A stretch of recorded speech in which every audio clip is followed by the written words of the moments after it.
بسیار عالی دوستان عزیز، به برنامه‌های دوشنبه شب کانون خوش آمدین. ما مهمان عزیزی داریم، خانم دکتر منیژه مرادیان که سخنران ما هستند و سخنرانی ایشون به زبان انگلیسی هستش. من بعداً معرفیشون میکنم. قبل از اینکه وارد برنامه اصلی بشیم، طبق سنت کانون ما هر هفته یکی از بندهای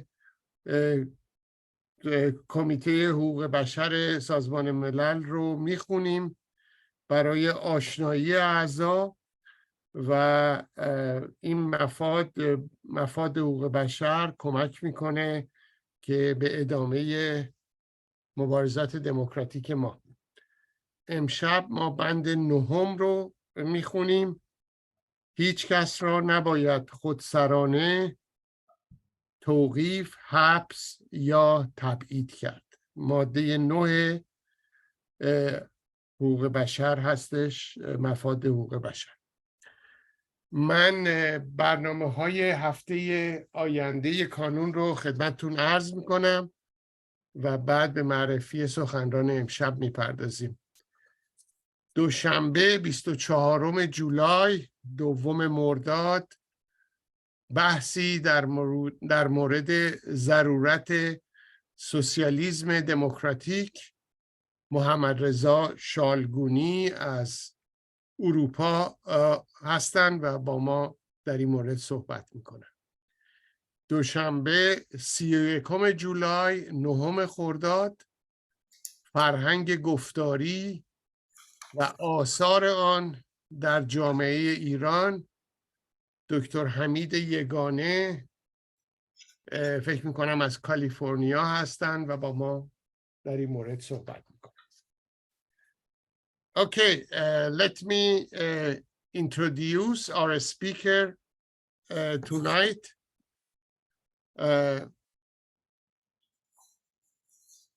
Manijeh Moradian is the assistant professor of women's gender and sexuality studies at Barnard College, Columbia University. Her book, This Flame Within Iranian Revolution in the United States, in kitabeshune. Yes. This is the book that I'm talking about. She's going to talk a little bit about this book and tell you the details about this book.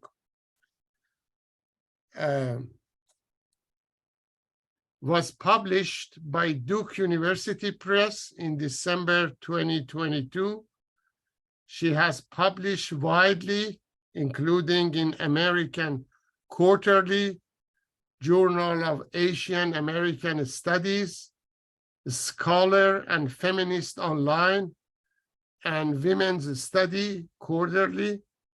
She is a founding member of the Raha Iranian Feminist Collective and on the editorial board of Jadaliyah.com Iran page. This is a very brief introduction of Dr. Moradian. Dr. Moradian, you have between 50 to 60 minutes. Talk about it, and after that, we go to question and answer or comments. Please, go ahead.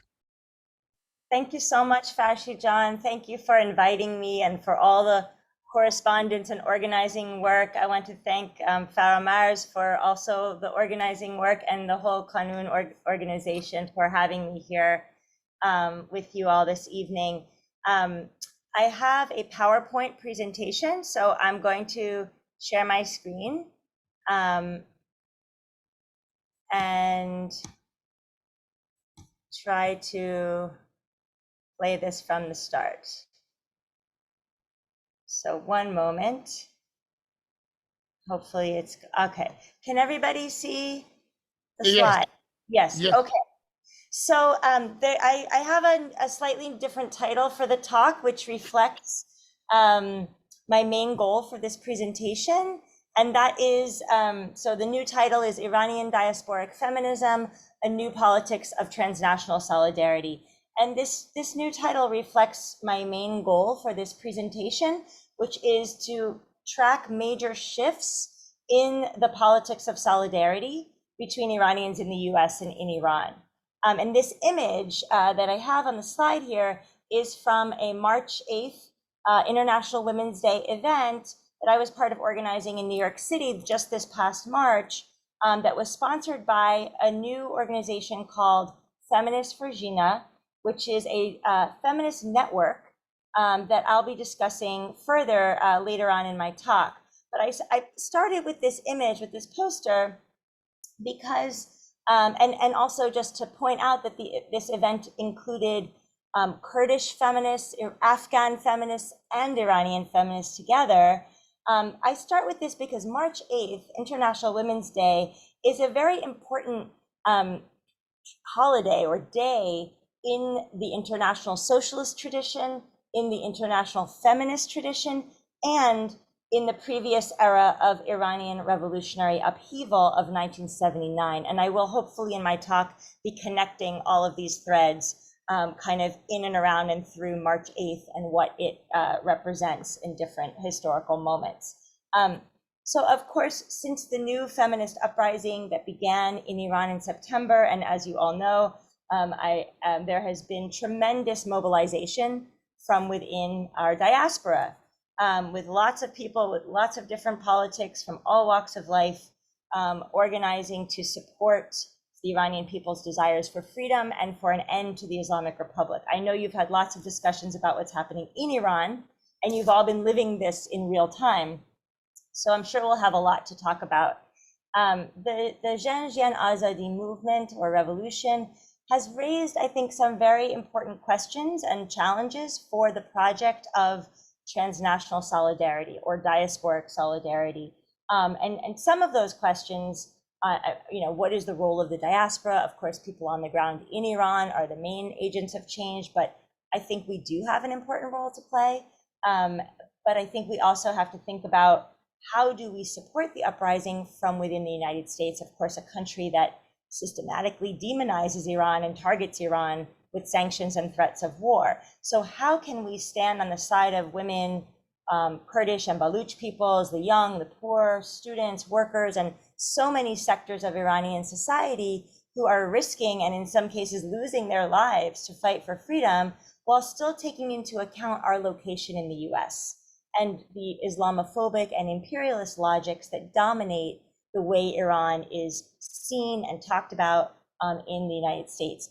How can we avoid the danger of Iranian women's legitimate struggles being co-opted by an American imperial agenda, a monarchist agenda, or other diasporic agendas that are not accountable to the Iranian people and are not involved in any kind of ongoing ethical practice of feminism or democracy? So in this context, I think that's very challenging. I've been organizing with Feminists for Jina since September. This is just one of the many images, posters that were created by the group. And before this, as Farshid read in my bio, I was part of the Raha Iranian Feminist Collective, which began in 2009 in solidarity with the Green Uprising. So for many years now, I've been working with feminist activists to try to figure out or to actually enact feminist solidarity with resistance movements inside of Iran. And both Feminists for Jina and Raha have in different circumstances endeavored to advance a dual critique, a critique of repression and injustice in Iranian society and in US society, and to try to show some of the links and overlaps between them. In other words, we've tried to have an intersectional critique or analysis of multiple overlapping forms and sources of oppression coming from the Iranian and US governments as the major obstacles to peace, freedom, and justice in Iran. And I think this is really part of a critical transnational feminist praxis to challenge the binary oppositions between the US and Iran that have shaped geopolitics for the last 43 years, including the anti-American nationalist rhetoric of the Islamic Republic and the imperialist rhetoric of the United States. I'm saying that this is part of a feminist praxis because feminism, and there are many different kinds of feminism, and we can hopefully talk about that in the discussion, but feminism has been forged in the struggle against essentializing binaries and hierarchies, starting with that between men and women, but also between who is centered and who is marginalized in a society, between who is considered normative and who is considered subversive, and between really the notion of the West as the space of freedom and the East as a space of repression, especially of women. So we have a long tradition of feminism that challenges those oppositions, those kind of simplistic binary oppositions. Another part of a critical transnational feminist praxis is, I think, to link the freedom struggle in Iran to other movements against patriarchy, authoritarianism, and militarism in other parts of the world. I forgot to show the slide. This was the Raha Feminist Collective that formed in 2009 and was active for many years, having events every March 8th in particular, and I'm happy to talk more about some of that work. And then this is just another example of how Feminists for Jina has really consciously tried to build solidarity and linkages between what's happening in Iran and what's happening in other places, specifically in this case in Afghanistan. So not to isolate Iran from the rest of the world. So just by way of summarizing my key points in my introduction, which I will come back to in the end, I think some key tenets of transnational feminist solidarity are that we have an analysis that oppression comes from multiple sources and structures that often overlap. Foreign sources of oppression like sanctions, threats of war, imperialism, but domestic sources and structures of oppression. So there's the intersection of the local and the global, of imperialism and dictatorship. The second point is that the Iranian freedom struggle has to be understood in a global context as linked to other liberation movements. And the final point is really a non-hierarchical understanding of freedom and of oppression and of freedom. So a refusal to rank oppressions or to define freedom for some at the expense of freedom for everyone. This is a really key point, and I'm going to come back to it again and again. So there is, of course, a very interesting and important precedent for the first 2 points, which were really at the heart of the previous era's very important transnational movement of Iranians supporting revolution in Iran from the US. And that is what I wrote the book about. I spent the last 10 years researching and writing about the Confederation of Iranian Students, National Union, which was a large, vibrant movement in opposition to the Shah of Iran and to US imperialism more broadly. So I want to first talk a little bit about the book and some key aspects of what that movement did that I think are particularly relevant for us to engage with today, including what I call affects of solidarity, the feeling and practice of solidarity that really flourished during the 1960s and 70s, what we think of now as a high point of third world internationalism. And then I'm going to show how that era of solidarity kind of fell apart in many ways around the question of gender and sexual equality and freedom, a key component of democracy. So my argument is that the Confederation and really the Iranian left, and not just the Iranian left, but the revolutionary left more broadly, was really missing that key last point on my list about the non-hierarchical model of oppression and liberation. So I'll come back to that. But so just to launch in about the book and about the pre-79 period, this Flame Within, Iranian Revolutionaries in the United States is a diasporic feminist reappraisal of this history. And it focuses on the Iranian Students Association, or ISA, which was the US affiliate of the Confederation. So from the early 1960s, and many of you lived this, forgive me, but I'm just going to say it anyway. But from the early 1960s until the Iranian Revolution in 1979, the Confederation was the largest diasporic student opposition to the Shah of Iran. By the late 1960s, many CISNU members or Confederation members had become Marxists and had dedicated their lives to the revolutionary overthrow of the Western-backed dictatorship in Iran. So the arc of the book follows the journeys of these students from growing up in Iran under the Shah, coming to the US to study, becoming active in the movement, becoming revolutionaries, going back to Iran to join the revolution, and then coming back to the US, where many fled into exile. My research consisted of interviews I conducted with over 30 former members of the Iranian Students Association, as well as extensive archival research in library and private collections. And I just want to acknowledge that I had the honor and privilege of interviewing members of the Khanun, Yunus Parsa Benab, who of course is not able to be with us tonight, our dearly departed Mohammad Eqtidari, who is greatly missed, and Rahim Bajogli, who I think is here tonight, and I'm just thrilled. I was each of them contributed so much to my understanding of this history and this movement. And Yunus also shared his personal archives with me as well. So I'm truly grateful. So for me, the ISA, the study of the ISA was really a vehicle for an exploration of revolutionary subjectivity. It presented an opportunity for me to theorize the process through which thousands of people become revolutionaries in any given historical moment. So the book is an effort to recuperate the lived experience of revolutionary activity at the level of memory, the body, affect, and emotion, and to gain insight into how third world internationalism became a way of life for an entire generation of young activists from many different backgrounds, not just the Iranians that I focus on. So I wanted to recuperate this revolutionary consciousness for three main reasons.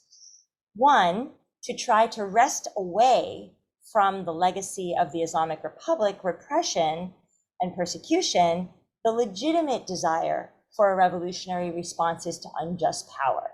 So I wanted to interrupt the narrative that says it was wrong to be a revolutionary, it was wrong to try to fight for liberation because we ended up with this horrible totalitarian regime, right? So there's a legitimate desire for a revolutionary response to injustice that I wanted to recuperate. The second reason was to better understand how and why so many activists of that era, and I'll explain this more, adhere to what I understand to be a hierarchical and masculinist vision of revolution that ultimately reproduced or facilitated the reproduction of patriarchal authoritarianism in country after country, including Iran. And third, I wanted to see what happens if we view the Iranian Revolution of '79 from the vantage point of the movements that failed to hold sway, including those of the diasporic left and that of the brief women's uprising in March 1979 in Tehran. So that will be another March 8th that I return to. And that uprising, of course, was launched spontaneously by thousands of Iranian women who dared to demand full equality in the post-Shah society.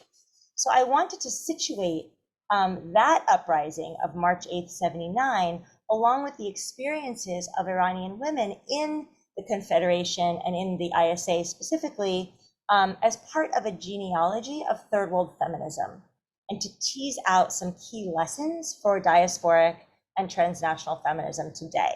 So that was my motivation. So I'll just share a few key points or insights from my research that speak to those concerns. The first is that radical subjectivities, politics, and collectives can develop from within spaces of privilege, from the center, and not only from the margins. So, for example, Iranian foreign students, right? I understand the geographic location of American colleges and universities akin to an imperial metropole during the era of US Cold War empire. So foreign students were recruited to study in the US as part of the Cold War strategy of promoting Western ideals, attitudes, and knowledge in the contest with communism, with the Soviet Union.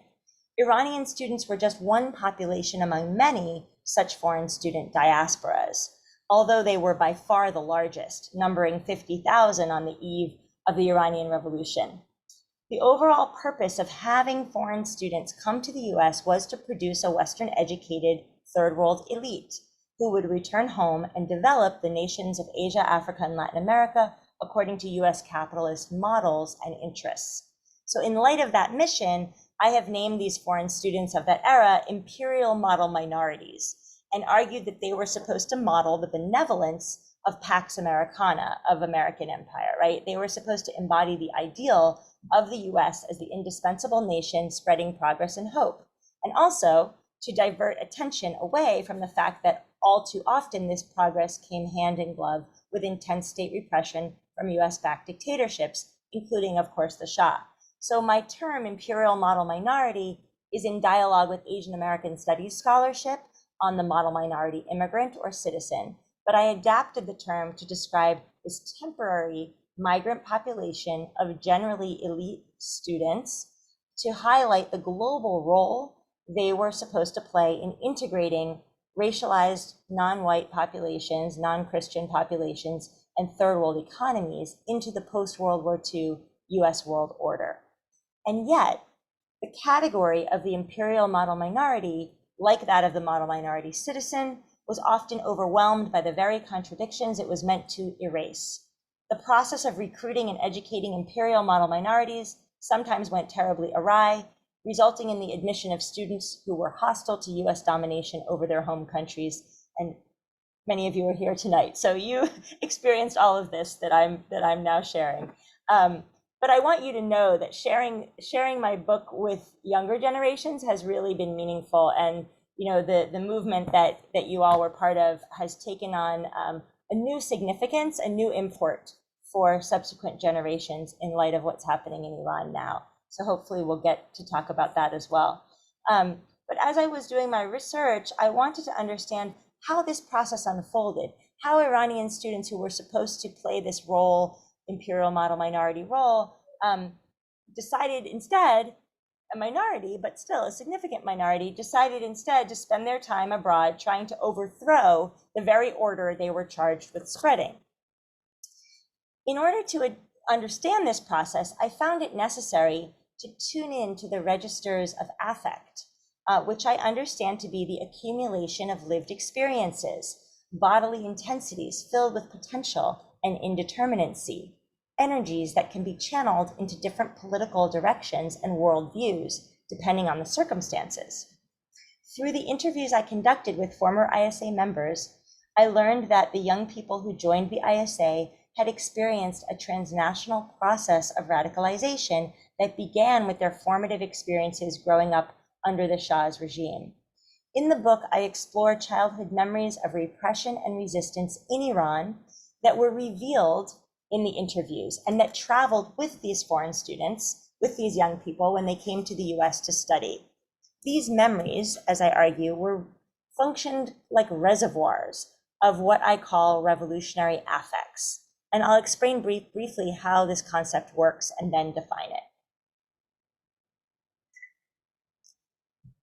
So the feminist philosopher, Sara Ahmed, has shown that we might experience something that puts us in an affective state of unease, like an incident of harassment, for example, but only realize later when we come to recognize the experience as part of a system of discrimination that we're angry about what happened. We also might want to better understand how that system works in order to make sense of how we've been affected. So coming into contact with others who share our affective state or mood can channel our affects in particular directions towards particular political ideologies and organizations that are trying to explain why we feel the way we do, right?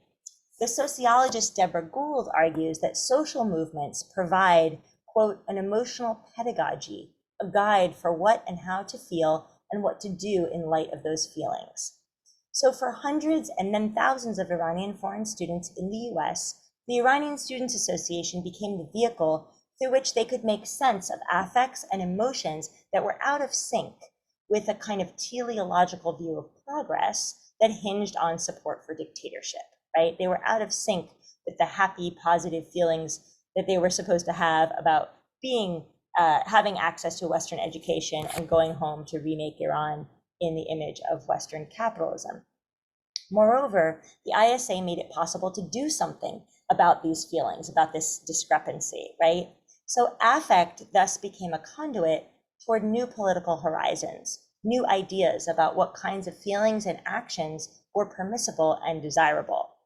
The concept of revolutionary affects thus refers to the sensorial material out of which a revolutionary consciousness can later be fashioned, and to those affects that attach to and fuel the project of making a revolution. The revolutionary affects of former ISA members were forged through encounters with police state repression and resistance in Iran, through exposure to leftist ideas in Iran and in the US, and really by the global context of anti-colonial and anti-racist revolutionary movements that were permeating US society by the late 1960s. Revolutionary affects, in short, fueled a relentless pace of activism as the ISA endeavored to win Americans over to their cause. So I have some slides from the archive to share with you, just to remind folks or share with folks who weren't part of it, what some of the activism, what some of the diasporic solidarity activism looked like and consisted of. So ISA members expressed their anger at US support for the Shah and their desires for revolution through many different forms, including hunger strikes. And this is from Washington, DC, United Methodist Church. This was a hunger strike to try to free political prisoners in Iran. And as you can see, the activists are wearing these kind of crude cutout masks. And that, of course, is to protect their identity from SAVAK agents who were operating in the United States and who were would threaten and intimidate people's families back home. The ISA engaged in building occupations, consulate occupations, at one point even occupying the Statue of Liberty. This is the cover of Resistance, the English language publication of the Iranian Students Association, and ISA members and some American allies or American activists, they occupied the crown and they dropped these banners down with the Shah. And the other one that's harder to read says free the 18. And this again was an action to try to stop the executions of political prisoners inside of Iran. The ISA protested every time the Shah would come to the US, he would receive honorary degrees from universities, and the ISA was always there to protest and to try to expose what the Shah was doing in Iran. They protested all of his visits to the White House, which happened whether the president was a Democrat or a Republican. And really a lot of the focus was on freeing political prisoners. And so this flyer in many ways encapsulates, this is for a demonstration in San Francisco, but it really encapsulates the contradiction between the kind of glitz and glamour, the way that the Shah was portrayed by the mainstream US media and by US politicians as a kind of enlightened monarch. And the ISA was always trying to expose that behind that glitz and glamour, behind that image, was torture, was execution, was censorship, was repression. So while I was doing my research, I kept finding evidence of Iranian anti-Shah activists in what some might think were unlikely places. For example, the front lines of the San Francisco state strike in 1968-69, which was a historic strike in the history of the US left and US anti-racist, anti-imperialist movements, a strike that brought into being the first Black Studies and Ethnic Studies programs. And here in the second row is Khosrow Kalantari, who was a leading ISA member in the Bay Area. And he also appears on this satirical flyer put out by the strike committee at the university when they were engaged in their activism. Khosrow Kalantari's name is there among a short list of recognized student leaders. The ISA appears in the pages of the Black Panther newspaper. This is from the January 1970 issue of the Black Panther. where they issued a solidarity statement with the Black Liberation Movement. And ISA members were very involved in campaigning to free Black revolutionary political prisoners in the US because they understood the connection with political prisoners in Iran. This is a poster made by the artist Nikki Najumi of Bobby Seale, one of the co-founders of the Black Panther Party, and Angela Davis, of course, leading Black feminist, who were both political prisoners at the time. The ISA organized jointly with Students for Democratic Society and other anti-war organizations. They were part of the US left. They were part of the anti-war movement opposing the US war in Vietnam. This is from a protest in San Francisco against the war in Vietnam. And you can see the signs about Vietnam are mixed in with signs about the Shah. In the very back, there's a sign from Arab students. So you can see how the anti-war movement also became a space for broader anti-imperialist solidarities and connections. And the ISA did a lot of organizing with Arab students around the issue of freedom in Palestine in particular. This is just one example of a joint meeting organized by Arab Students Association and Iranian Students Association in California. They had a regional analysis, right?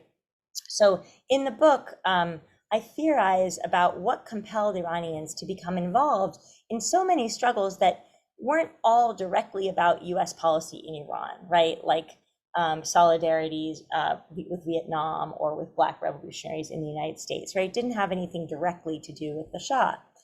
So to explain this, I developed the concept affects of solidarity that helps us understand how the revolutionary affects or the desire for revolution from different populations who were impacted in different ways by racism or imperialism or war, nonetheless overlapped and combined to create affective attachments to the liberation of others. So it's not that Iranians were experiencing the same thing as the Black Panthers or Vietnamese, but that actually wasn't the key point. It wasn't that the oppression was the same. It was that the feeling, the response, the desire to resist, the desire to take a militant stance in the face of injustice, that was shared. And that resonated and brought people together across many other differences. So just to give an example, one person I interviewed was Jalil Mostashari, who was an ISA member in the mid-1960s in East Lansing, Michigan. And he described his student activist days in the US in this very matter-of-fact manner. He said, quote, "The Black struggle was a part of the total international struggle for me. It was not only them. Sometimes the United Auto Workers needed people on their picket line in Detroit. When Arab students had an action, we would participate in it. When we had an action, they would participate in it. Eritreans would come with us. Afghan students would come with us. Some people from Bengal, they were leftists, they would come with us." And so I asked Jalil, what motivated such a high level of commitment to so many different causes, far beyond that of overthrowing the Shah? And he looked me in the eyes, held my gaze, and spoke with the gravity of someone expressing a sacred truth. He said, quote, "If you want people to sympathize with you, you have to sympathize with them at the time of their need. You cannot just say things. You've got to believe it really in your heart. You have to have this flame within you that can warm others. You cannot say it with your tongue. It doesn't move anybody." So the book takes its title from Jalil's words, this flame within, and from the description of the relationship between affective energy and political action embedded within it. To have this flame within, quote unquote, is to embody a politics of solidarity as animating energy that burns, warms, and moves people toward others with whom they sense something shared. Affects of solidarity are generated when the revolutionary affects or desires for revolution circulate and converge across different populations and movements. They draw people together across the boundaries of race, class, gender, sexuality, religion, language, and nationality. And I'll just give an example. This is from Danish Jew, the Persian language publication of the Confederation and the ISA.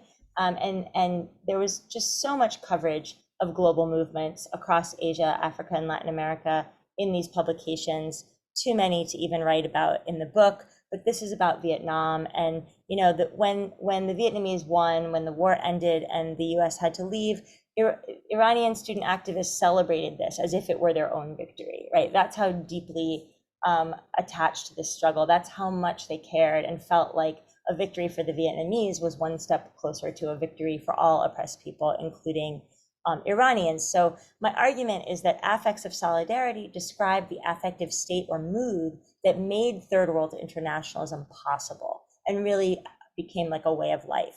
So this history, I think, shows what is possible, and I hope can help us imagine new forms of affiliation and solidarity between Iranians and many other liberation movements today. And I'll come back to that at the end, because there are so many efforts now to try to make those connections and build new forms of internationalism around feminist internationalism in particular. But so to return though to the history, my second main point is about the relationship between this celebrated era of third world internationalism and the development of the concepts at the heart of revolutionary feminisms, by which I mean those feminisms that are anti-capitalist, anti-racist, and anti-imperialist, and that understand the liberation of women as inextricably bound up with the elimination of all forms of oppression. So I'm not talking about liberal feminism, right? That's not what I'm talking about.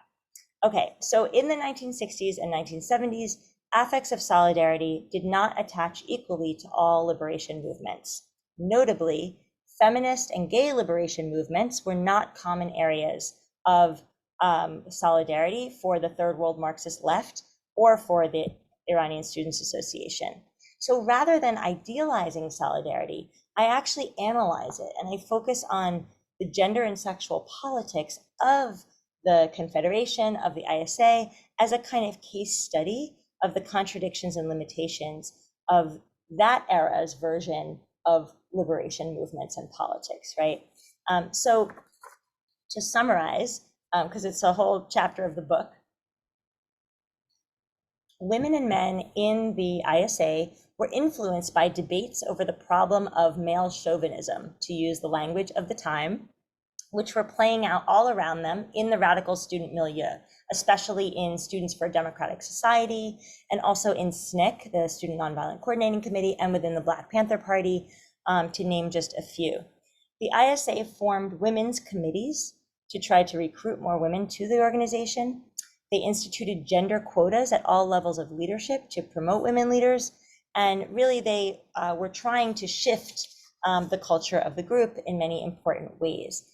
This is a flyer, a poster from the ISA March 8th International Women's Day event, from 1979. And I put this up here because it really does show the iconography of how women were incorporated into third world liberation movements at that time. So the idea was that women had to participate, women were key members of society, women were very much exploited and had everything to gain by participating in the struggle. But the way that they could gain their equality was through becoming a revolutionary, right? Through participation in revolutionary movements was how women could sort of regain their dignity and become equals with men.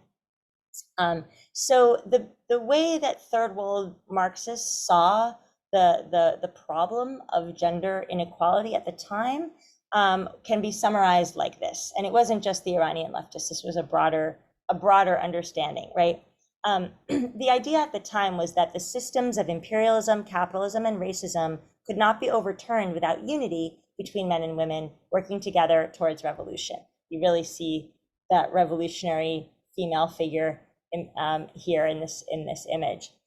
So the concern was, or the fear was, that by paying special attention, quote unquote, to gender and sexuality, that this would be divisive somehow, and that it would distract from the quote unquote primary struggle against imperialism. Feminism at the time was understood to be synonymous with separatism, the idea that women had to go off separate from men and form their own movements, and this was therefore counter to the united struggle required for the liberation of racialized and colonized men and women. At the same time, Iranian women in the ISA because many women did join and were active, they were not sort of passive or just submitting to the will of male revolutionaries. Like their American counterparts from many different backgrounds, Iranian women had their own deeply compelling affective attachments to revolutionary struggle. They wanted a free and democratic Iran just as much as the men. And furthermore, the chance to become valued for one's political commitments and activism, rather than only for marriage and, having babies and reproducing Iranian citizens, right? This was an empowering opportunity for Iranian women leftists. As one former ISA member said, it was empowering, but not liberating. So in the book, I discuss the gender and sexual politics of the ISA in great detail. And I consider how differences around class, gender, and sexuality were managed in order to maintain the necessary unity of the movement. There was what I call an ideology of gender sameness combined with a set of practices that the feminist scholar Parveen Paidar has called masculinization. So very briefly, the idea was that among leftists, men and women were already equal. Once a woman joined the movement, she was equal with men. And women, of course, were eager to prove that they could do anything men could do. But the terms of this equality, the terms of belonging within the movement, were contingent upon women hiding their bodies with baggy clothes, cutting their hair short, refusing to wear makeup and jewelry, in short, erasing any signs of femininity in order to prove that they were serious revolutionaries and in order not to distract the men. So there were some problems with this, of course. This way of thinking was partly a reaction against the association of femininity with the westernized bourgeoisie in Iran that was complicit with the Shah's dictatorship. Mini skirts, makeup, hypersexualization and commodification of women's bodies, these were part of imperial modernity. And the category of the feminine was tainted by this set of associations. It was a degraded category, which rendered the female body a site of corruption of the nation and weakness for the movement. By covering up and adopting a masculinist version of revolutionary comportment and style, women could redeem themselves and reinvent themselves as revolutionary subjects worthy of respect. So gender sameness and masculinization were features of other revolutionary leftist movements as well, which also shared an association of femininity with weakness, with sexual objectification, with westernization, with capitalism, with the bourgeoisie. I traced some of those connections and similarities in the book, but the other important link was the idea that issues of gender and sexual oppression could only be solved after the socialist revolution. So the primary struggle was against imperialism, and everything else, including women's oppression, ethnic minority oppression, everything else was secondary. This partial and flawed yet significant attempt the partial and flawed yet significant attempts by ISA members to address gender inequality, like having gender quotas for leadership and promoting women and trying to recruit women, this forms a kind of prehistory to the encounter with the revolution in Iran and the new forms of gender and sexual regulation that were initiated by Khomeini's government, which began, of course, in March 1979. So in a critical chapter of the book, I focus on the women's uprising of March 79 as part of a genealogy of what I call intersectional anti-imperialism. So I'm trying to counter that hierarchical model of primary and secondary with the notion of an intersectional anti-imperialism. And I say that term, and I'll explain it more, because of the ways that some leftist women in Iran really tried to illuminate the overlapping structures of patriarchy coming from the Shah's dictatorship, from the nascent Islamic Revolution. They tried to argue that both of these forms were oppressive to women. So I borrowed the term intersectional from a Black feminist genealogy, reaching back to Third World Women's Alliance and the Combahee River Collective, which I'm happy to say more about those groups if they're not familiar to folks. And this concept of intersectional feminism has been developed by many Black feminists and writers since the 60s, including, of course, the legal scholar Kimberly Crenshaw and the feminist scholar Patricia Hill Collins. But the concept really comes from the lived experiences of women who were part of anti-racist movements and who, based on what they experienced, they argued that gender and sexual oppression intersected or overlapped with racism, capitalism, and imperialism, and that real liberation would only be possible if revolutionary politics addressed that intersection. That was the starting point for third world feminism. So in Tehran, on International Women's Day, March 8th, 1979, women had mobilized to denounce new forms of gender discrimination before they were enshrined into law. And, sorry, I am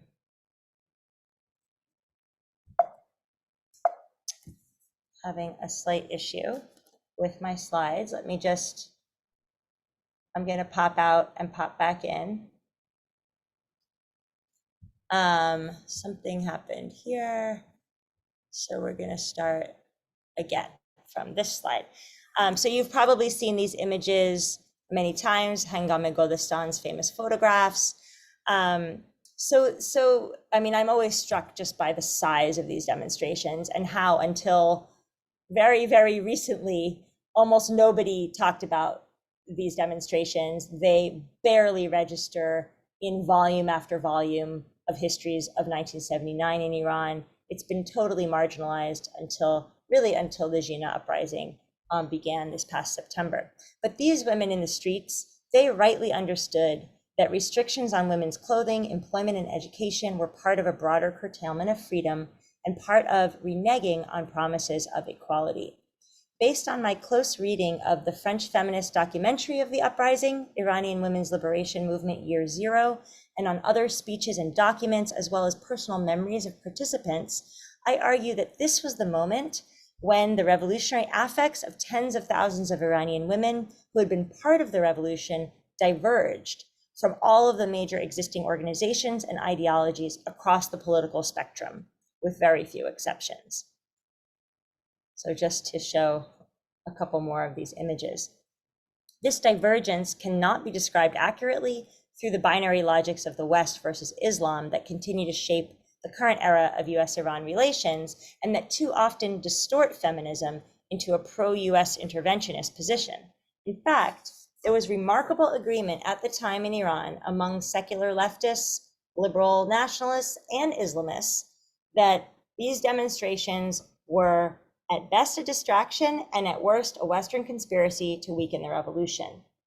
And these women, it's important to point out, I always feel I have to say this because I'm in the United States, but they were not marching against Islam or hijab per se, but they were marching against the state enforcing second-class citizenship on women in the form of mandatory hijab and denying women agency over their own bodies. Because revolutionary affects are embedded within power relations and emerge in response to them, the lived experiences of gender and sexual oppression in society and within revolutionary movements had the power to unleash new revolutionary orientations. This dynamic was actually part of anti-colonial movements around the world, and I find it extremely helpful to see Iran not as a tragic exception wrenched out of historical time by the rise of a Shia theocracy, but as an example of similar conflicts playing out globally, each in a particular local context. So many anti-colonial revolutions ended in dictatorships that subjugated women. It's not just Iran. In the context of the Iranian Revolution, we can see how an intersectional approach to anti-imperialism emerged from within the revolutionary movement itself. When these tens of thousands of women took to the streets in March 79, they were protesting multiple overlapping forms of oppression: the Western imperial domination over Iran, the Shah's dictatorship, and the new forms of authoritarianism enacted in the name of Islam. They understood it was impossible for Iranian women to be free unless all forms of domination over them were dismantled. Their demands, tragically, were not legible within that hierarchical mode of revolutionary politics that dominated at the time. The mode that said the primary struggle is against imperialism, and it's only after we get rid of the systems of imperialism and capitalism, only then can we address gender and sexual inequality, right? So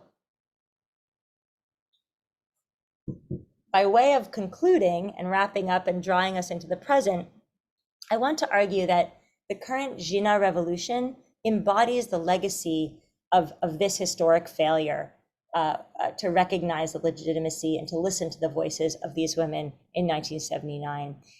The current uprising expresses the freedom dreams deferred since the last March, the March 8th uprisings of 79. The movement on the ground in Iran going on right now expresses revolutionary affects as intersectional feminism, right? We see the unfolding of a movement that deeply understands that no one can be free unless everyone is free. The Jina uprising integrates the demands of women, of ethnic and religious minorities, of queer and trans people, working class people, poor people, students, youth. This movement that we see today is unwilling to leave anyone behind or to counterpose freedom for one group against that of another. So this brings me to talking about a group that I've been part of that is trying to create diasporic solidarity through a feminist intersectional lens. And that is, that is Feminists for Jina, which was launched by Iranian women who had been feminist activists in Iran. And this is a really important point, that the people who started this movement were organizers in Iran for many, many years. Many of them founded the 1 Million Signatures campaign, which I'm sure you're all familiar with. If not, I can explain in the discussion. And I think it is really significant that the leadership of Feminists for Jina is made up of women who have grown up in the Islamic Republic. They have firsthand experience of gender discrimination, of war, of sanctions. They know firsthand what hijab ejbari means in their everyday lives and how it's connected to all the other structures and laws that create the authoritarian theocracy in Iran. Moreover, Feminists for Jina, this represents a new diasporic demographic with a consciousness that's very different from the diaspora created in the aftermath of 79. And so this is from the website, feministsforjina.net. You can check it out. All the statements are there. Everything is in Farsi as well as English. And you can also follow them on Instagram. Then it's really a network, not exactly it's not a party. It's not even really an organization. It's organized very loosely in a non-hierarchical structure. So there are chapters in cities around the world. There are weekly meetings with representatives from the cities, and there are working groups made up of members of different cities. So they're really transnational because everything's on Zoom, so we can do these things. There are working groups to develop materials and policies and plans, right? And then each city group has its own weekly meetings to decide how to interpret and coordinate and implement those plans. The politics of the group, like I said, are intersectional, so connecting oppression of minorities around ethnicity, religion, gender, sexuality, to issues of students, to working class issues, and to a broader anti-capitalist and anti-imperialist politics. So, for example, on May 1st, International Workers' Day, we put out statements, we organized in solidarity with the struggle of the working class struggle in Iran, the strikes that were happening in Iran, but also to connect what was happening in Iran to the rest of the world, right? And the other significant points I want to raise about Feminists for Jina is that, the organization does not, or the network does not ally with any Western governments. Instead, does not organize, with the U.S. government as somehow on the side of Iranian people or women. Instead, Feminists for Jina is in solidarity with all those resisting U.S. imperialism and oppression, including people in the United States itself. So this is very similar to what the Confederation did, what the ISA did, right? It was to try to connect the freedom struggle in Iran to the freedom struggles of Americans from different backgrounds. And so, for example, we had an action. November 25th is a United Nations International Day for the Elimination of Violence Against Women. And so Feminists for Jina Network decided to call actions in all the cities where we are active. And what's really significant about this day is that it was named to commemorate the murder of 3 women in the Dominican Republic, the Mirabal sisters, who were organizing against dictatorship there, the Trujillo dictatorship, which was of course backed by the United States. And so this day marks, it's in honor of the deaths of those activists in the Caribbean. And it really helps make the connections between foreign backing of dictatorships and the gender and sexual violence that always accompanies them.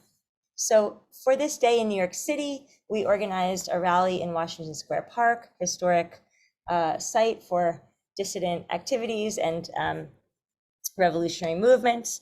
And we highlighted the stories and lives of Iranian women who have struggled against patriarchal violence and state violence in Iran. So we had their photographs and brief excerpts of some of their stories translated in English and in Farsi. And we wanted to uplift the ongoing struggles of Iranian women, but also to forge a new feminist internationalism, to try to foster once again affects of solidarity that can link the Iranian Revolutionary Uprising to other liberation movements and global struggles as well. So this is also from our action. And so in New York City, we brought together local feminist activists who were working on issues of reproductive justice and bodily autonomy in the US, fighting against our patriarchal Christian fundamentalists here. We brought Black abolitionist feminists, formerly incarcerated women, working to end the mass prison system here that targets poor people and Black and brown people. We brought Chilean feminists, Egyptian feminists who are connected to movements in their countries against patriarchal state violence. And also, of course, we had Kurdish and Afghan feminists who understand so deeply the intersections between imperialism, religious fundamentalism, war, and gender violence. One really amazing action, and I'll end with this as an example of, I think, what this new feminist internationalism, this new feminist politics of international or transnational solidarity can look like, is that in the lead up to the November 25th actions, Feminists for Jina members in cities around Europe and North America picked up on something that Iranian feminists had done in Iran in 2021, which was to perform in Farsi a Chilean feminist song called "A Rapist in Your Path." And this is a song. It's really like a series of chants and movements. If you haven't seen it, I can share the link. That was developed by a Chilean feminist group in the context of the mass strikes and struggles there against neoliberalism, authoritarianism, and patriarchy that have been happening over the past few years in Chile and in Latin America more broadly. And the song is a critique of gender and sexual violence as structural, as carried out by the state, as well as in the family, right? So it's a call to end patriarchy and all forms of oppression at every level of society, from the laws to how we move in public space, our right to control our bodies, and to our most intimate social relations. So I'm just going to stop the screen share so I can see you all again. Sorry, it's always hard to just be looking at the slides and not all of you, but I guess what I'm trying to point out, and to go back to my original themes and arguments, is that there is a new opportunity, a new historic opening to rebuild a kind of transnational solidarity movement that really integrates the Iranian freedom struggle into a global set of uprisings and movements that are challenging authoritarianism, patriarchy, militarism, state violence in many different parts of the world. That what's happening in Iran is not exceptional, but it is really significant.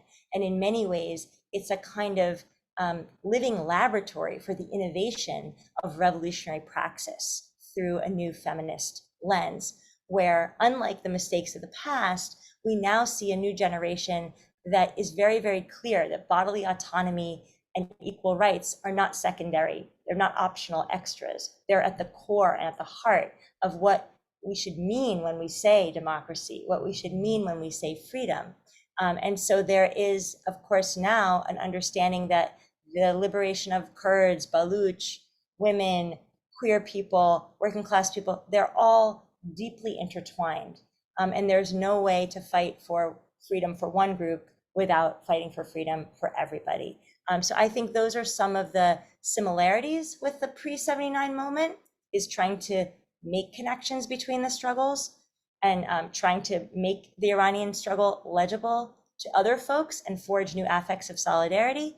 And then some of the differences are learning those really hard, painful lessons about how we have to redefine the kind of core substance and political vision of our movement by centering an intersectional feminist anti-imperialist lens. So I'm going to stop there. Thank you so much for listening to me. And I really look forward to hearing your comments and questions.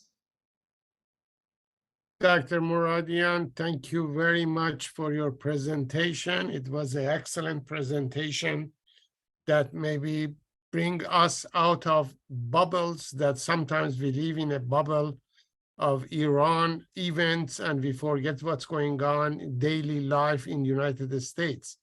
And we don't link these together.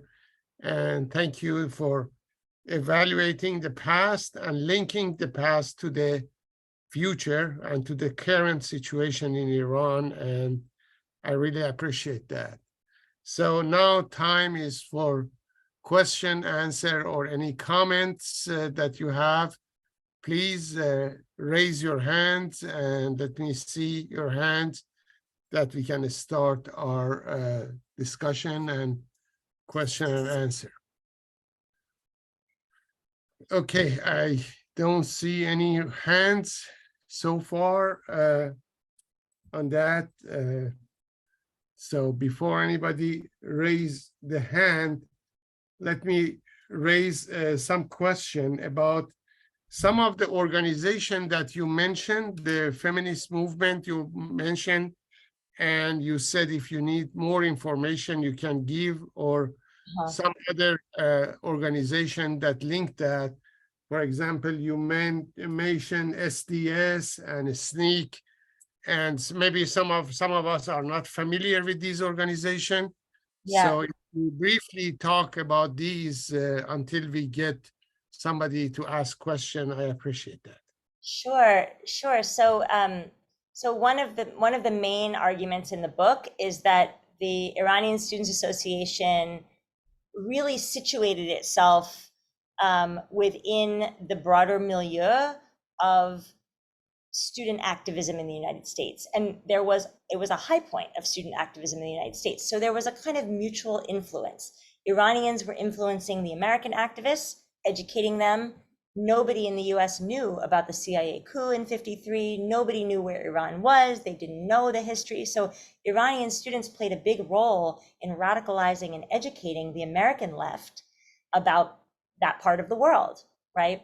And then in turn, the Iranians were also deeply influenced by the American activists. They were going to the same meetings, the same rallies, the same marches. And so in the book, I have a chapter on this kind of solidarity with other groups, linking Iran to other struggles. And I organize it around three main movements, which were the kind of main ones that the Iranians were consistently involved in. The Black liberation struggle in the US, the movement against the war in Vietnam and Southeast Asia, and solidarity with Palestine. So kind of regional Middle East, West Asia kind of liberation struggles.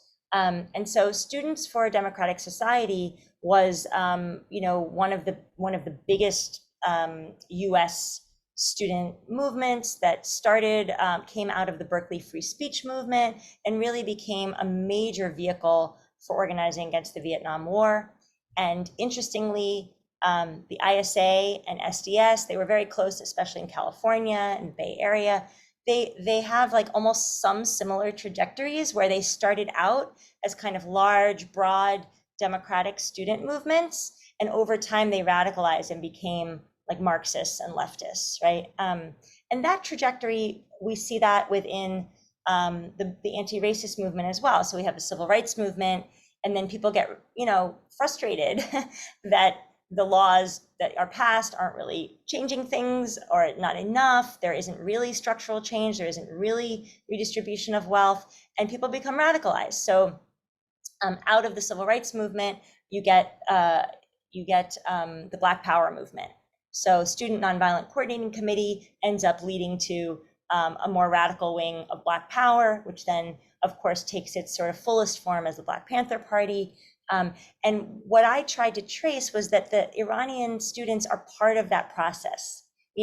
Most of them don't start out as Marxists. They start out asking for reforms. They want the Shah to enforce the Constitution. They want Mossadegh to be able to leave his house arrest. They have very reformist demands, but over time, when they realize that, even the Kennedy administration, is just going to back the Shah to the hilt. They're really not going to demand any major changes, that the human rights issue is always secondary to other US interests. People become frustrated, they become radicalized. And so I try to show how the Iranian students are part of this broader shift to the left. And then I also try to show how the experiences of Iranian women within the ISA are in many ways also paralleled or mirrored by the experiences of Black women within the Student Nonviolent Coordinating Committee, or white women within Students for Democratic Society. And that is, it's very contradictory. On the one hand, women are welcomed into the movement. Yes, we want women. Yes, we want to build a big movement. But on the other hand, there's a lot of sexism. There's a lot of patriarchy. There's a lot of domination and hierarchy, some of it very unaware and some of it very egregious. And women push back, they challenge in different ways. Some men also are part of challenging that. It's not that all, there were men I interviewed who were part of the women's committee because they also thought it was a problem, So it wasn't like men versus women, but it was an issue, And so for some Black women in the Student Nonviolent Coordinating Committee and in the Black Panther Party, they ended up drawing the conclusion that it wasn't enough to only fight racism or only fight capitalism. You also had to fight against patriarchy, and that you couldn't go off and only fight patriarchy because then you would still have racism and class exploitation. You had to do it all together at the same time.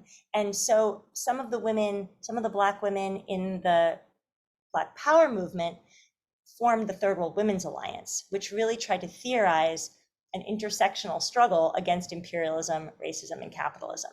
And so there's this legacy then of the kinds of feminism that are anti-racist and anti-capitalist that I think are very relevant for us to draw on, to think with today. And, my book was written before the Jina revolution, and obviously nobody in Iran has read it. So it's very interesting to me that the arguments that I'm making, I think it's just because of the way I analyze the history, are the ones that people already figured out in practice, right? That you can't, that you can't have, that freedom doesn't equal a nation state. You can have a sovereign nation state like Iran and still be very, very unfree, that we can't rank oppressions. We can't say, well, first we have to fight imperialism and then we'll deal with everything else.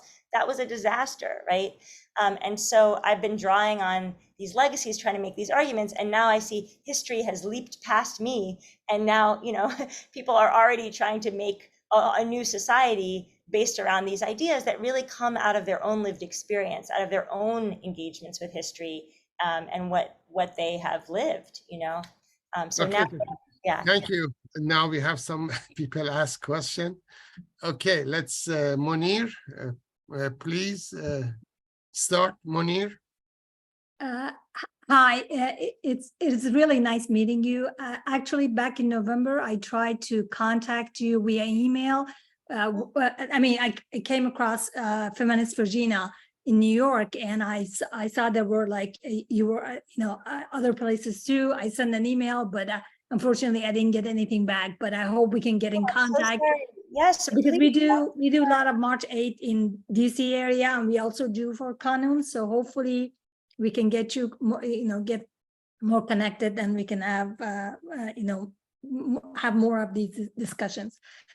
And I'm also looking forward of listening to this video. I felt like I was a student. I have to, it's like a lecture. So it's every word I have to write it down and think it over. So I'm looking forward, reviewing it on YouTube.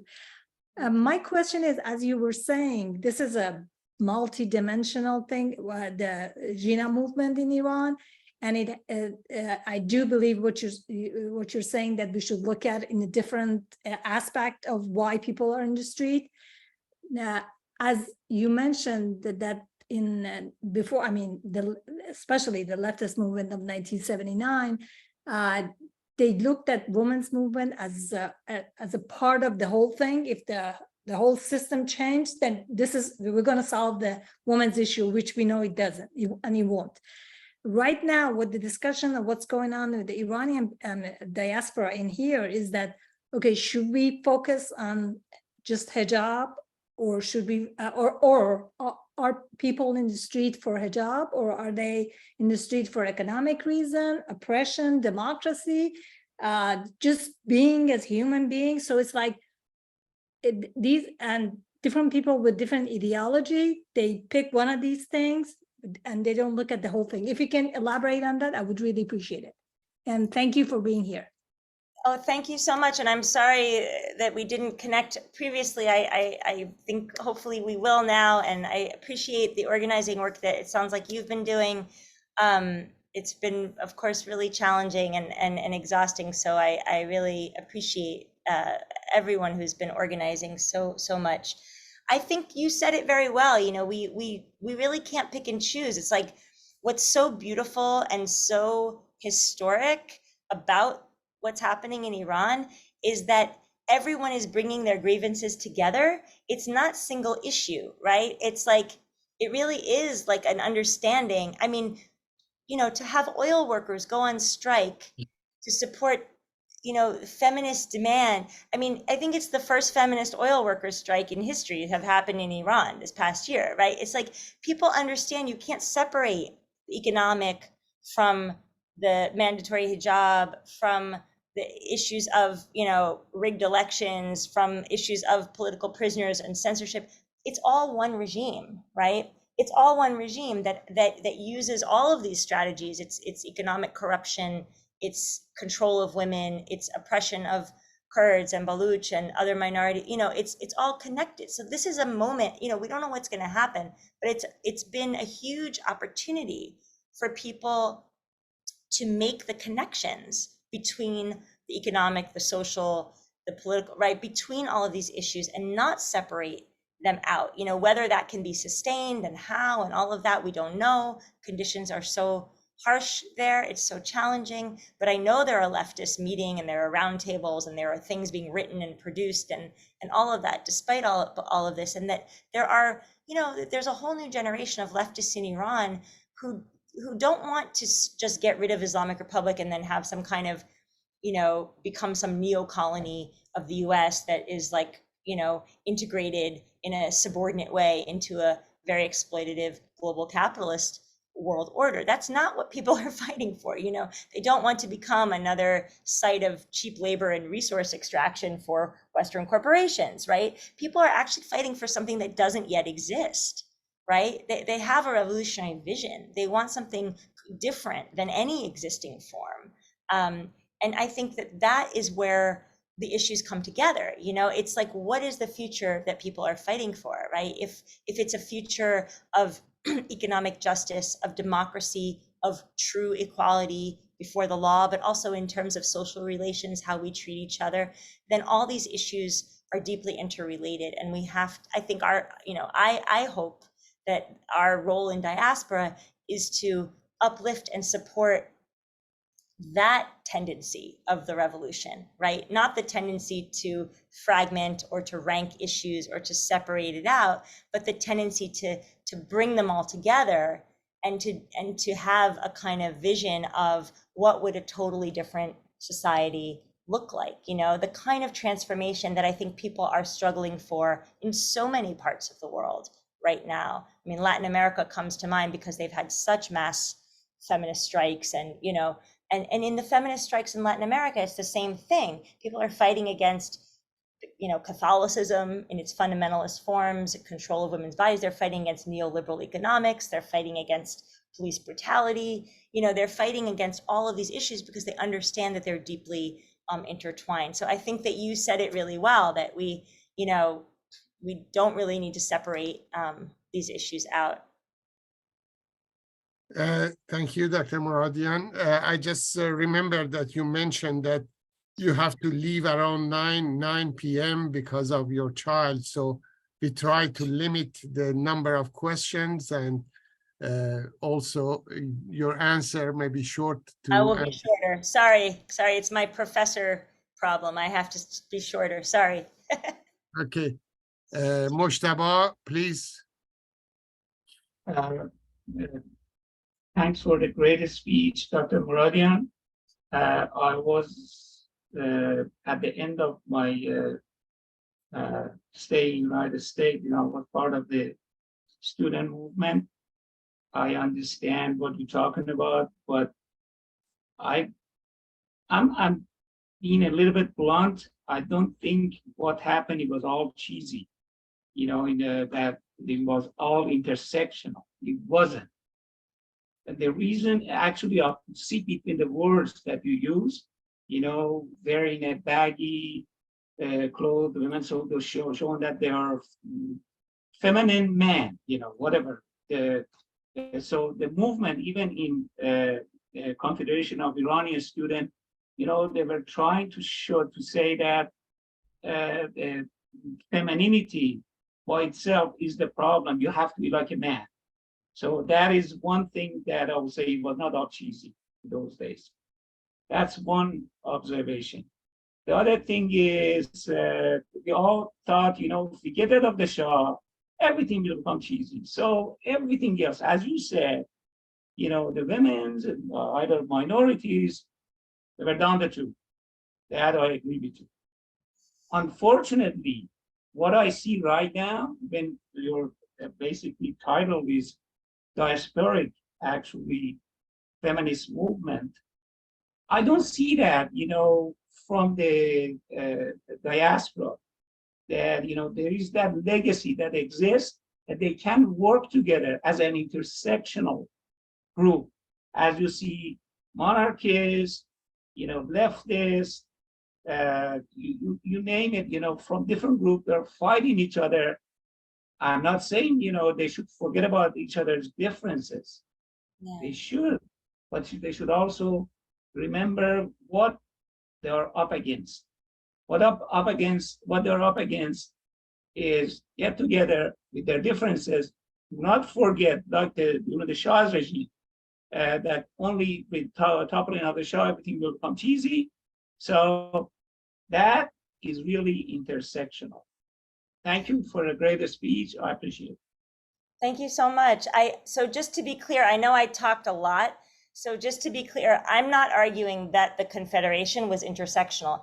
I'm critiquing them for having a hierarchical model of how they understood oppression and liberation. So that's why I came up with this term of gender sameness, because exactly what you said, femininity was a degraded category, and women were supposed to act like men, and that was the way to gain respect and belonging in the movement. And this actually ends up dovetailing and actually being complicit in many cases with a kind of Islamist understanding of femininity as corruptible, degrading, and a divisive, and women's rights or women's issues as divisive for the anti-imperialist movement. So I absolutely agree with you. The book does not argue. In fact, the book is quite critical. I mean, I'm trying to both recuperate this history and share what I think is really useful about it. And I'm also quite scathing in my critique of how the organization not just handled gender issues or women's issues, but also they were quite, they could be quite authoritarian and undemocratic, right? And there were huge problems with the group that I also write about. So I agree with you, it was not, we don't want to reproduce that or idealize it, but I do think there are some key lessons that we want to think with, right? And try to think how might we do this differently, right? Like, okay, it was a good thing to connect to other movements and build solidarity. The fact that so many Americans actually were going to ISA rallies and events and really cared about Iran. They really understood that, Iran, people were fighting for freedom in Iran, and this was somehow connected to their freedom struggles. That to me seems like a really good thing, a really important thing. How do we reproduce that? Because we are not there right now. Most Americans do not identify with the movement. We don't have a vibrant left in America that can act in solidarity with Iran, right? We're in a different historical moment. So how do we rebuild transnational solidarity, and on what basis, right? Those are some of the questions that I think Feminists for Jina is trying to address. And I also agree with you, our diaspora is deeply divided. We don't want to reproduce the problem that you said, which was everyone thought just overthrow the Shah and all our problems will be solved. I think it's true today. It's not just overthrow Islamic Republic and then everything will be fine. I think we do need to have debates, conversations, hopefully in a respectful way. It hasn't been such a great experience in the diaspora this past year. There's been a lot of attacks, personal attacks and threats when people disagree. We have to move away from that. That kind of intolerance of disagreement, that intolerance of anyone's differences is part of the very authoritarianism that we want to get rid of. So we have to stop treating each other that way and reproducing that. I'm not sure we can all unite and get along. We may have real differences, but I think the question is how we handle those and how we try to hash those out in a way that's productive. So thank you so much for your comments. Thank you. Manijeh?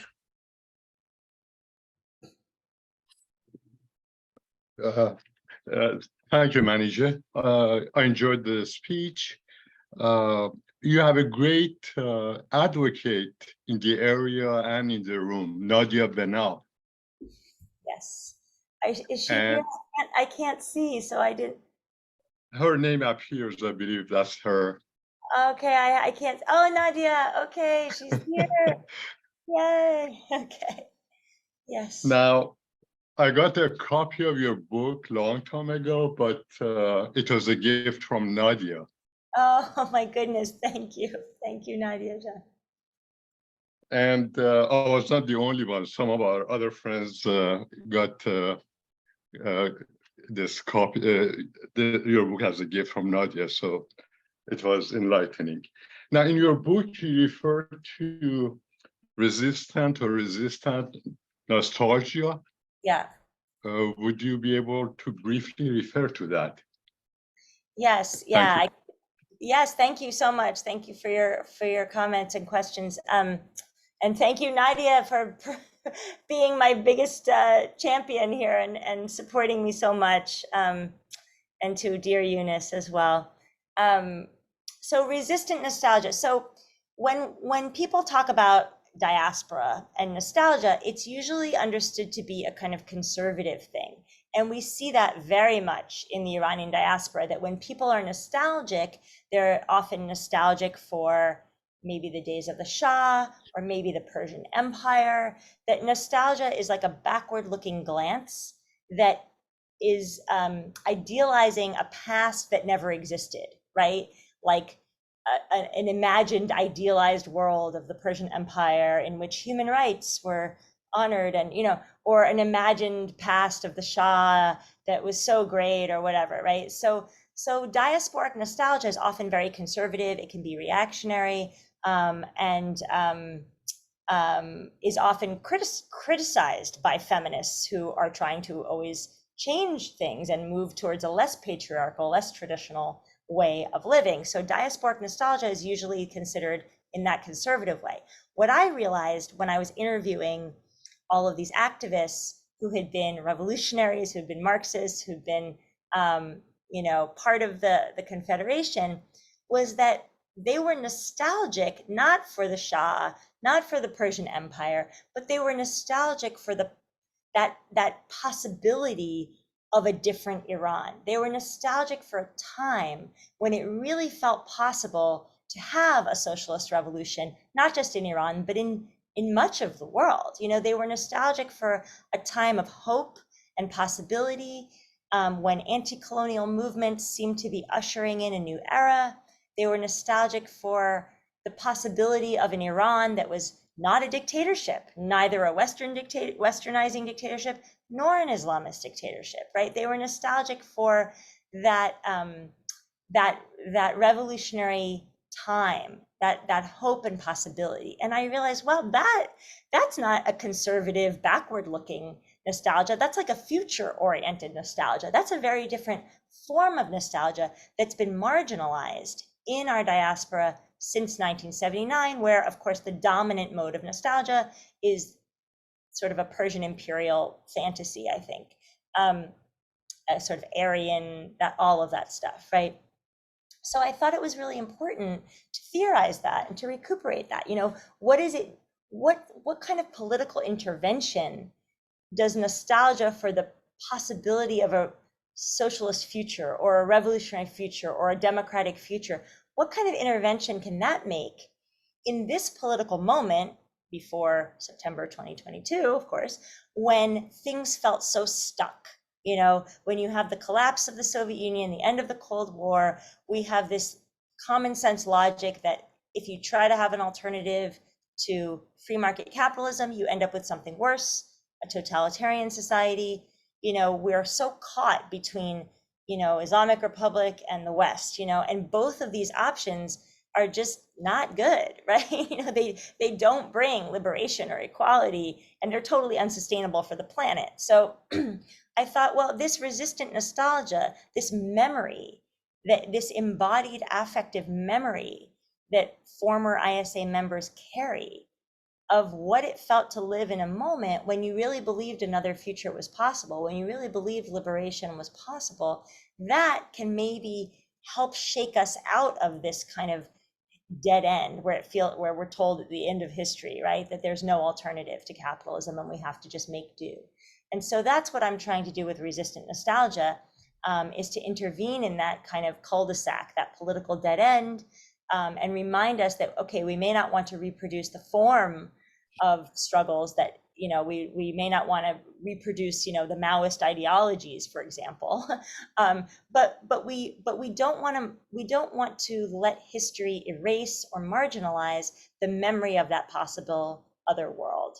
You know, if we can't hold on to the possibility of a different, better world, a different, better future, it's impossible to struggle. And I think that's what we see in Iran. It's like people don't necessarily know exactly what they're fighting for. They don't have a blueprint. I mean, people are trying to write out, you know, demands and principles and all those things, but it's that belief in the possibility of a different future that I think really is what people are willing to die for, you know? And so the resistant nostalgia becomes a kind of a link, you know, a genealogy of that feeling, that hope and that possibility that history is not teleological, it's not predetermined, and there's always, you know, the possibility of transformation. Thank you. We have 3 people raising their hands, so I'm not taking any more, and it's almost 9 o'clock. So let's just answer these 3 peoples, and then we end up the meeting. Dr. Ektesabi, please go ahead. Okay. Thank you very much for a very interesting talk. And I think you addressed very important words, keywords that I'm interested to know much more about that. About the students, student movements, Iranian student movements in 60s and early 70s, I usually call it an order in disorder. You know, they were the word that you also use, the loosely coupled but very important coupling that occurred among the Iranian students. They had several very important characteristics, and they were very international. It was covering from the, United States, Europe, and even East in Japan, where I'm living now.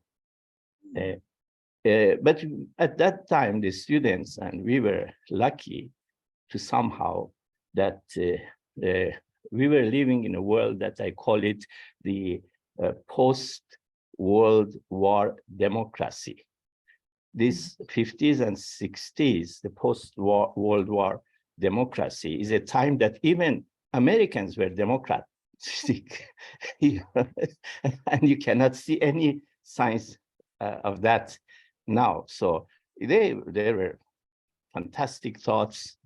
It was very international when in Germans, in Japanese, they were talking and hearing these concepts. They were so interested in those concepts after having, I mean, the German, the Japanese militants. And so in that sense, we were lucky, and it was very important that we didn't need to be very intelligent to understand some concepts. My question is that how do you compare this organization, I mean, ISA or CISNU, with similar ones in other countries?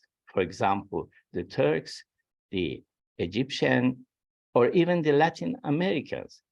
Did they have this kind of worldwide organization, which was covering many different, from extremely left to some religious groups?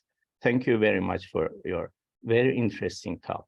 I hope to learn more about your activities and thought. Thank you very much. Thank you. Thank you so much for your question. So I don't think I can fully answer it really, because I didn't focus on a study of these other student diasporas. What I do know just from my research is that you know, while the Iranian student population was the largest in the United States, of course there were foreign students from pretty much all of the main US allied dictatorships in Latin America, Asia, and Africa. So the ISA, like in a place like Howard University in DC, where my father was, you could really see it because there were many Caribbean students there organizing against the way that imperialism impacted their countries.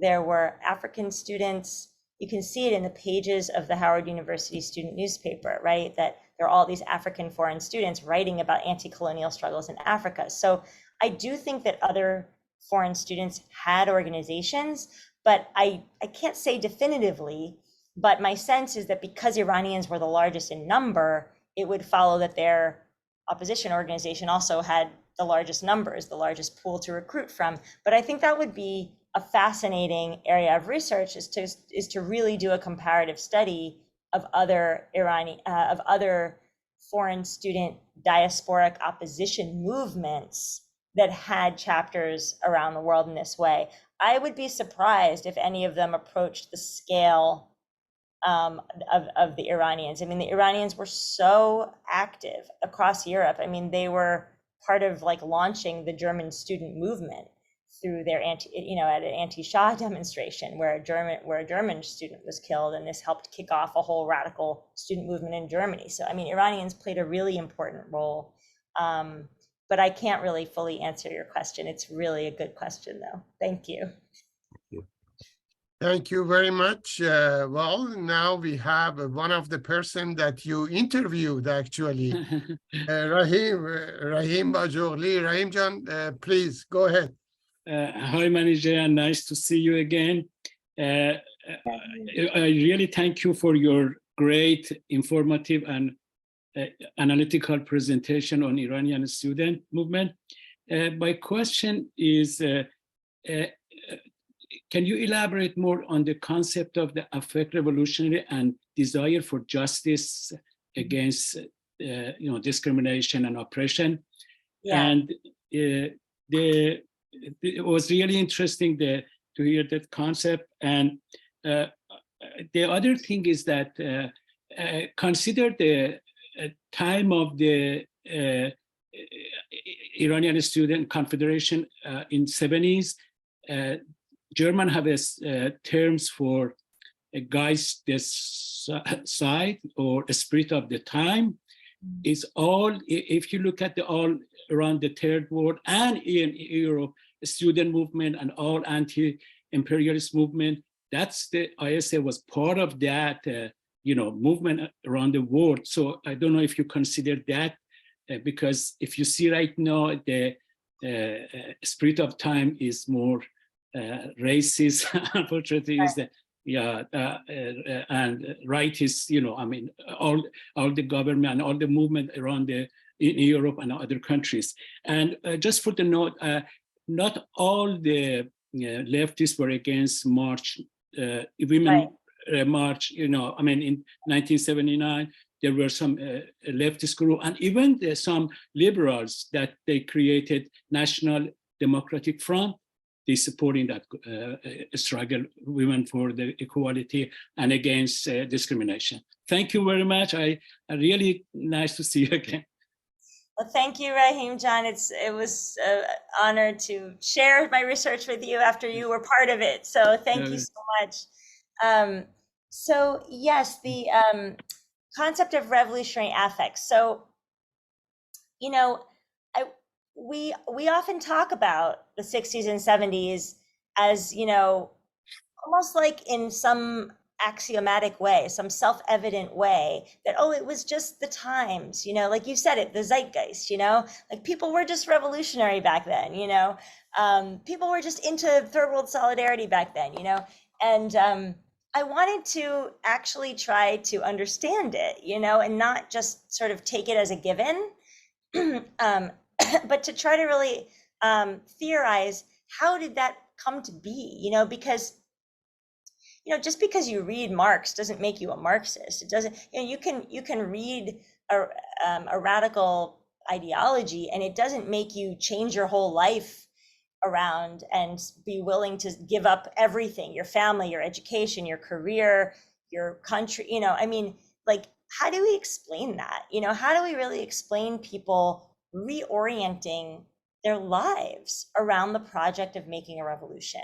And so I thought, you can't just explain that by ideology alone, because lots of people read lots of things and they don't dedicate their lives to it, so it had to be more than that. And so, listening to folks talk about their experiences, I asked everybody I interviewed, I said, how did you become political?